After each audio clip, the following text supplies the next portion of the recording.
today's video, gagawa tayo ng karaage, chicken karaage. So we have sliced chicken into small pieces.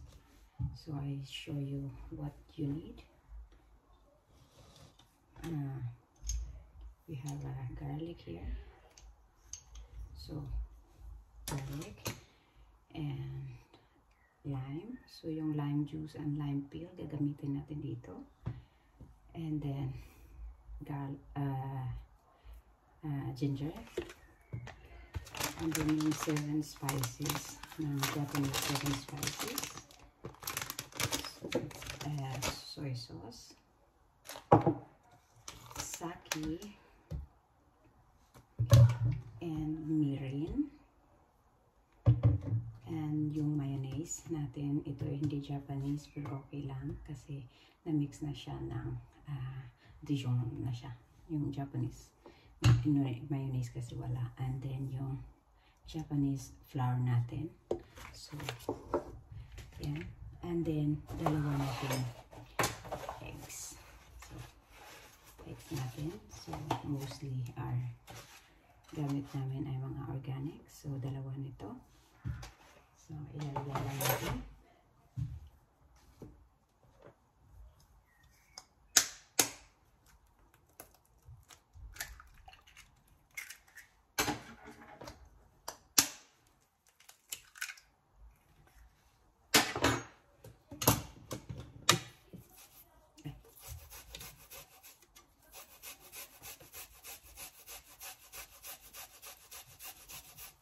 Tansyahin nyo lang. Lalagyan ko na rin kanina yung kalahati. Tapos, yan. Ganyan lang. And then, yung peel, ganun din.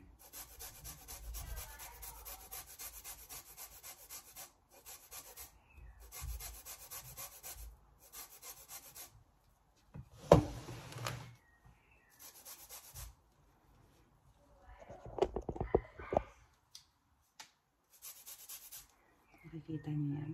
Ayan, yan yung gagamitin natin. Pampawala ng lansa. At saka masarap yan.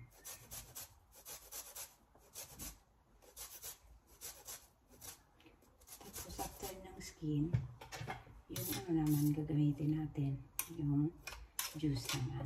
Isi-squeeze natin dyan.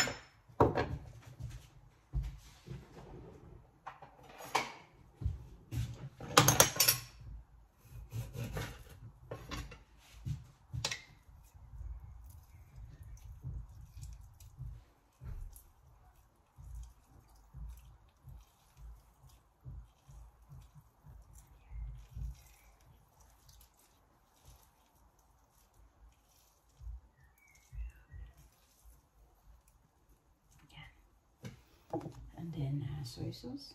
Tansyahin nyo na lang kasi pag ako ang nagluluto, tinatansya ko lang.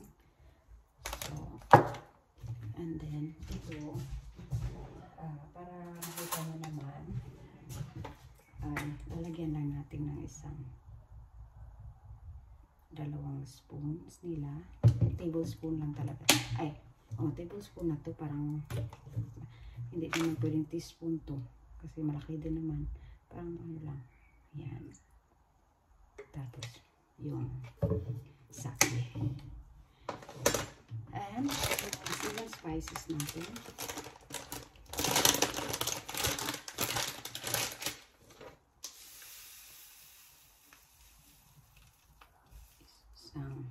Isa din. Tapos, yung flour. So, Japanese flour po yan. Ako nagpuplas na po ng kamay. Pero, i-denomin natin. Haluin. Tapos, pagkatapos halo, lalagyan mo na ng salt, pepper. Yan. Pero, huwag mong damihan ng pepper kasi may 7 spices na tayo. So, hindi mo na na-taste yung ano. So, yan, lulutuin na natin ito. 15 minutes natin nalagay sa fridge. And then, after nyan, pwede mo na siyang i-fry. So, halo lang. Wala po.